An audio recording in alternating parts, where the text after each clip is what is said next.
Une grande civilisation n'est conquise de l'extérieur que si elle est détruite de l'intérieur. Will Durant. Philosophe, historien et écrivain américain. Nous avons tous regardé le film Apocalypto. Avons-nous saisi le vrai sens et la leçon historique retirée de son histoire? Pourtant le contexte de l'Afrique se retrouve dans la familiarité du film.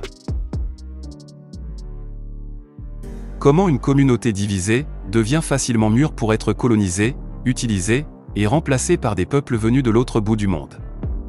Ce film retrace les circonstances de la fin de la grande civilisation maya vers 1520, envahie et détruite par les colons espagnols. Le film commence par la célèbre citation de Will Durant. Une grande civilisation n'est conquise de l'extérieur que si elle est détruite de l'intérieur. Nous sommes aux Amériques autour des années 1500, et les Mayas, tout un peuple d'Amérindiens, sont divisés en de petites tribus.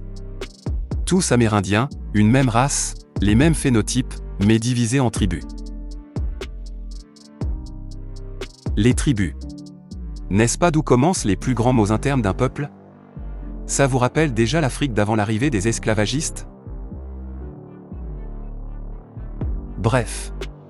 Mal organisés, les Mayas se livrent des razzias entre tribus.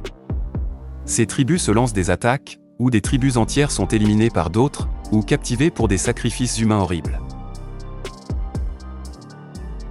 Le film se termine par une scène, où on voit des navires d'esclavagistes espagnols débarquer sur les côtes, habillés en missionnaires, et en évangélistes. Un parallèle avec le cas de l'Afrique?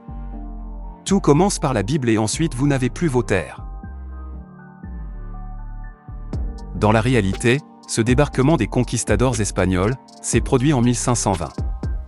Ils découvrent la grande civilisation d'Amérindiens, qu'ils domineront, coloniseront et exploiteront à profusion, en se servant des divisions tribales qui existaient déjà. Fin de la civilisation maya. Nous sommes en XXIe siècle. Et toute cette partie des Amériques, le Mexique, l'Amérique du Sud et une partie de l'Amérique centrale, parle aujourd'hui l'espagnol comme langue officielle, et pratique le catholicisme romain comme religion. Pourtant, ils formaient une brillante civilisation avec leur propre langue et leur propre religion.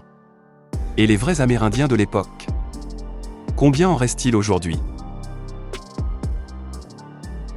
Une grande civilisation n'est conquise de l'extérieur que si elle est détruite de l'intérieur.